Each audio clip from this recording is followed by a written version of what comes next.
पे Anantnag waste constituency का एक वर्कर कन्वेंशन मीट किया है जिसमें हमारे कार्यकर्ता थे। तो हमारा इसमें आज जो हमारी जो नरेगा स्कीम है उस स्कीम के बारे में हमने इनको ब्रीफ किया कि जी राम जी का मतलब क्या है, वो स्कीम से लोगों को फ़ायदा कितना मिलेगा। तो ये हम आज इस लिए हमने मीटिंग बुलाई थी। और साथ में जो अभी तक 1.5 साल हो गुजर चुका है, लोगों ने जिस विश्वास को, जिस भरोसे को मैंडेट दिया था, वो एनसी सरकार उसमें टोटली फेल हो चुकी है।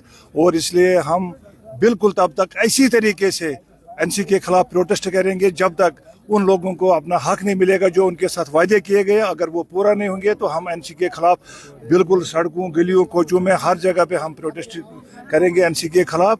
क्योंकि एनसी ने लोगों को एक जो विश्वास दिया था, जो मैनिफेस्टो दिया था, उसमें वो कम्प्लीटली फेल हो चुके हैं।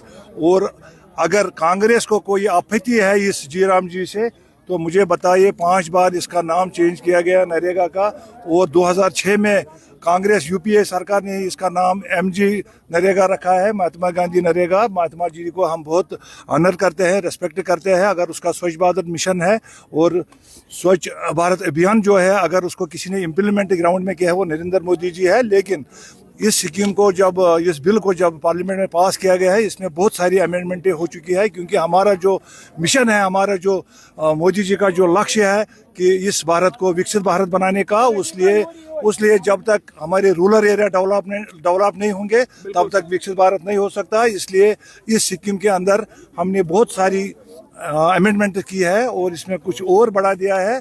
तो सो दैट इस बिल को हम समर्थन करते हैं।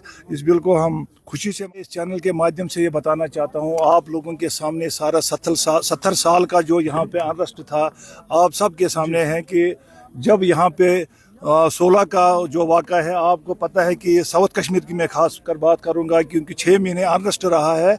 और मैं ऑन रिकॉर्ड ये बताना चाहता हूँ कि उस वक्त ये सरकार कहाँ थी जो आज बड़े बड़े दावे करते हैं, जो मौलवी के फेवर में सपोर्ट करते हैं।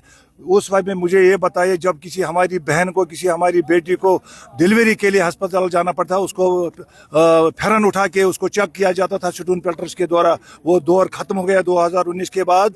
आज अगर इसकी प्रोफाइलिंग हो रही है, ये भारत सरकार ने, भारत की एजेंसियां जो है, क्योंकि उनका एक ही हम इसमें लक्ष्य है, एजेंसियों का, गवर्नमेंट ऑफ इंडिया का एक ही इसमें मुद्दा मकसद है कि यहाँ पे ट्रांसपेरेंसी हो, यहाँ पे पीस हो, कोई भेदभाव नहीं होना चाहिए, टेररिज्म जीरो ग्राउंड पे आ जाए। और इससे किसी को कोई आपत्ति नहीं है। हम इसको किसी को, ये मजहब के साथ कोई इसका कोई टच ही नहीं है। अगर मेरी प्रोफाइल भी कोई करना चाहता है तो उसमें क्या दिक्कत है। लेकिन यहाँ जो खून खराबा 2019 से पहले रहा है, 2019 के बाद यहाँ एक सिस्टम चेंज हुआ है। ये सिस्टम अगर चेंज किया है, ये होम मिनिस्टर ऑफ इंडिया आदरणीय अमित शाह जी ने किया है, नरेंद्र मोदी जी ने किया है, भारत सरकार ने किया है।